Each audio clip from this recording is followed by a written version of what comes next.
An anonymous person sent us an email, the story of Annalisa Mones, 22 years old, a second-year BSIT student. Sa unang tingin lagi siyang masayahin at palabiro, pero sa likod ng ngiti niya ay may malalim na sakripisyo. Dati siyang tumigil ng 2 taon sa pag-aaral para makapagtrabaho at makaipon. Naging sales lady at kasambahay siya, at kahit maliit ang kita, ipinapadala niya sa pamilya para pambili ng bigas, diaper at gamot. Sa kabila ng hirap, pinili pa rin niyang bumalik sa pag-aaral gamit ang sariling ipon para makabili ng laptop at cellphone na kailangan niya sa school. Minsan, 500 pesos lang ang budget niya sa isang linggo, kasama na pamasahe, pagkain at projects sa school. Pero kahit ganon, inuuna pa rin niya mga projects at requirements. Kapag ipit kami mga magkakaklase niya ang nag-aambagan para may maibsan ang bigat niyang dinadala. Pero kahit ganoon kahirap, hindi nawawala ang tapang, ngiti at determinasyon ni Annalisa. She's proof na kahit gaano kabigat ang pagsubok, basta may pangarap, sipag at tiwala sa sarili, there's always hope. That's why Secret Santa said we need to surprise Annalisa para malaman niya na may kasama siya sa laban ng buhay.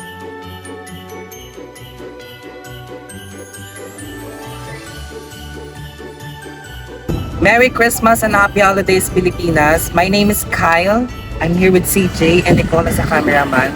And we are the Secret Santa Elves. And this year, Secret Santa gave us a budget of 150,000 pesos to give a gifts to a deserving Secret Santa recipient. And today, andito tayo ngayon sa Don Carlos, Parañaque City para sorpresahin ang ating unang kauna-unahang recipient ng Secret Santa.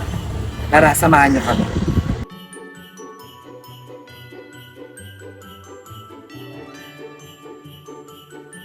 Kamusta kayo? Yung pangalan mo ay dito kami. Annalisa po. Annalisa Mones. Mones. Ilan taong ka na? 22. 22 years old.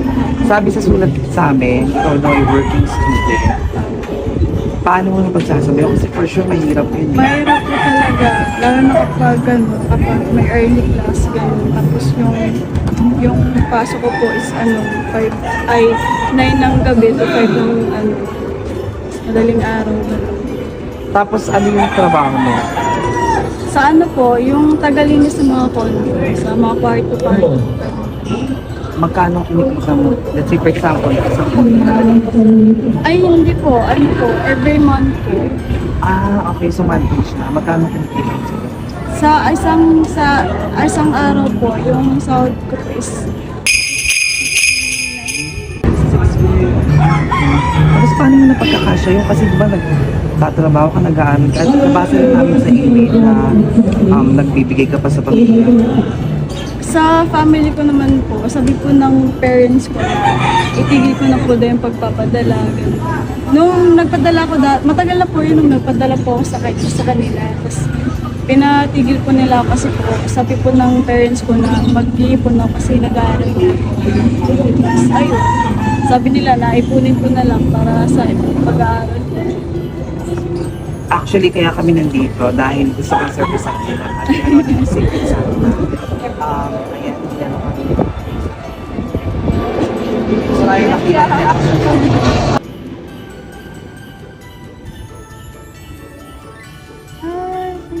5,000 gift check na pwede mo magamit sa, alam mo yung groceries, pangbaon sa school, or bahala ka na pwede mong i-click ng sarili mo na Thank you po. bumili ka ng damit or chinelas kung anong gusto mo. Anong masasabi mo ngayon kung napapanood ka ng Secret Santa? Thank you po. Malaking tulong na po ito sa akin, lalo na po sa pag-aaral ko. Mga pangangailangan na dapat malaking tulong na po sa akin. Hindi pa tapos yan ang regalo at surprise ng Secret Santa. Meron pa, isang box, buksan mo na yan. Hala, thank you. Ay, thank you po. Malaking tulong na po. That's 5,000 pesos came from Secret Santa. Thank you po. Malaking tulong na po sa akin. Thank you po sa pambayad po ng tuition. Pandagdag na din po. Maraming salamat po. Thank you din. Maraming salamat. Maraming salamat din. Mag-aral ka ng mabuti at tapusin mo ang pag-aaral. Thank you po, sir. Thank you, ma'am. Salamat po. Thank you